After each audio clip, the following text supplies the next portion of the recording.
Olá pessoal, nesse encontro de hoje estaremos abordando a função polinomial do primeiro grau ou simplesmente função do primeiro grau. Vamos então à definição.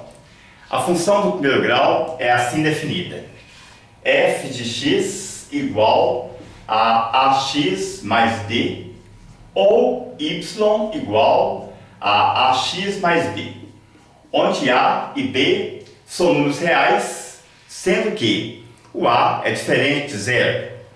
Por que o a tem que ser diferente de zero?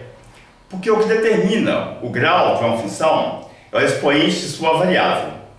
Aqui a função varia em x, e y varia em função de x. E o expoente de x aqui é 1. Logo, esse termo ax garante-nos que a função é do primeiro grau. Então, se esse a é zero, esse termo aqui se anula e aí eu não tenho uma função do primeiro grau. Eu passo a ter o que erroneamente chamam de função constante. Seria y igual a b.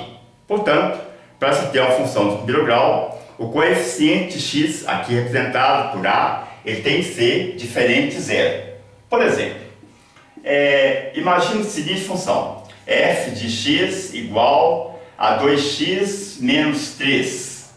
Aqui eu tenho que o a da definição é 2, é o coeficiente de x, e o termo independente b, no caso aqui, é menos 3. Então, o a é igual a 2 e b é igual a menos 3.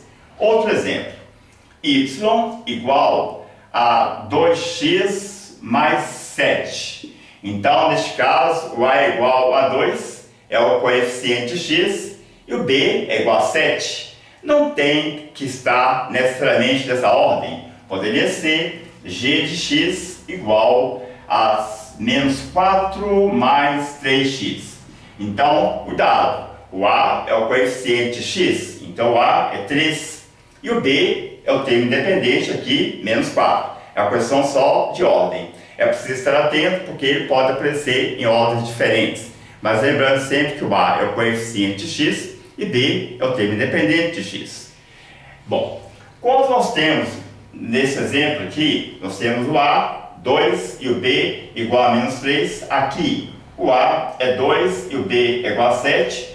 Nós temos aqui exemplo de função do primeiro grau. Aqui também, o a é igual a 3 e b é igual a menos 4. Nos exemplos dados, nós temos que tanto a quanto b são diferentes de zero. Neste caso, ou seja, quando a e o b também são diferentes de zero, eu tenho uma função particularmente chamada de função afim. É só um nome. Afim de quê? Afim só se for que vocês aprendam matemática, mas enfim, afim.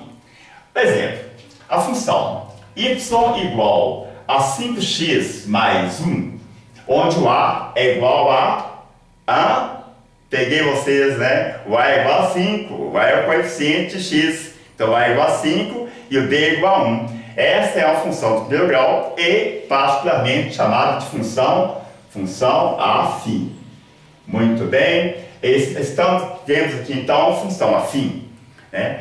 A função y igual a menos 4x é uma função do primeiro grau. O a está aqui, o a é menos 4. Observem que não tem aqui o b é igual a 0.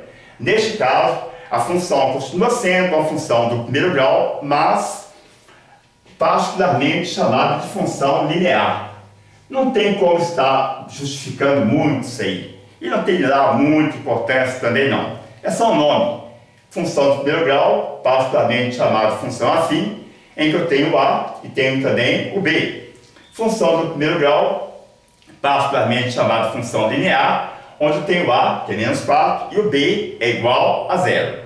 E o que acontece quando o a é igual a 0? Quando o a é igual a 0, eu teria o seguinte exemplo. Vamos mudar um pouquinho. f de x igual a 8. Olha, o a, que é o coeficiente de x, aqui não temos. Então não é função do primeiro grau. Aliás, isso nem deveria se chamar de função. É chamado de função constante. É uma função constante. E no próximo encontro de matemática, nós veremos por que é chamado de função constante. Certo é que quando não temos o a, temos somente o b, temos aí o que chama de função constante, E eu vou estar mostrando para vocês na próxima aula próximo encontro, por que nem de função deveria ser chamada. Mas, sigamos então o estudo da função do primeiro grau, ou função polinomial do primeiro grau. Nesta função e em todas as outras que veremos a seguir, veremos em breve, a primeira coisa que temos que trabalhar é encontrar os zeros, raiz ou raízes dessa função. Então, dada zero ou raiz da função. Zero ou raiz da função. Zero ou raiz da função. Sendo ela uma função do primeiro grau, ela vai admitir somente uma raiz ou somente um zero real. Como determinar esse zero? Olha, vejam bem. Dado a função f de x igual a x mais b, fazendo f de x igual a zero, eu tenho ax mais b igual a zero. E isso é uma equação do primeiro grau. É literal, mas é a equação do primeiro grau em x. Bom, vamos à resolução. Ax é igual a zero menos b. O b que estava adicionando no primeiro membro, ele vai para o segundo membro subtraindo. E este a que está aqui multiplicando o x, ele vai passar para o segundo membro dividindo. Muito cuidado com isso, gente. Nós, quando mudamos um termo de um membro para o outro, não mudamos o sinal desse termo, mudamos a operação. Então aqui é multiplicação e a inversa é divisão. Logo, x é igual a menos b sobre a. Isso é uma fórmula? Poderíamos ver dessa maneira, mas não tem que decorar isso. Façamos isso de forma bem simples. Tomemos a função y igual a 2x mais 4. E nós queremos encontrar o zero ou raiz dessa função. Então, peguemos 2x mais 4, vamos igualar a zero. 4 está adicionando, vai passar para o segundo membro, subtraindo. Então, 2x é igual a 0 menos 4, que vai dar menos 4. E daqui eu tenho que x é igual a menos 4 dividido por 2, e x é igual a menos 2. Portanto, a raiz ou zero da função é o x igual a menos 2. Por que assim chamado de raiz? Porque se nós viermos na equação e substituirmos o x pelo valor 2 negativo, nós temos 2 vezes menos 2 é igual a menos 4, mais 4 igual a 0. Ou seja, o único valor real, o único número real que zera a função, que é a raiz da função, é menos 2. E isso tem implicações importantíssimas que veremos no estudo de gráfico no nosso próximo encontro. Até lá!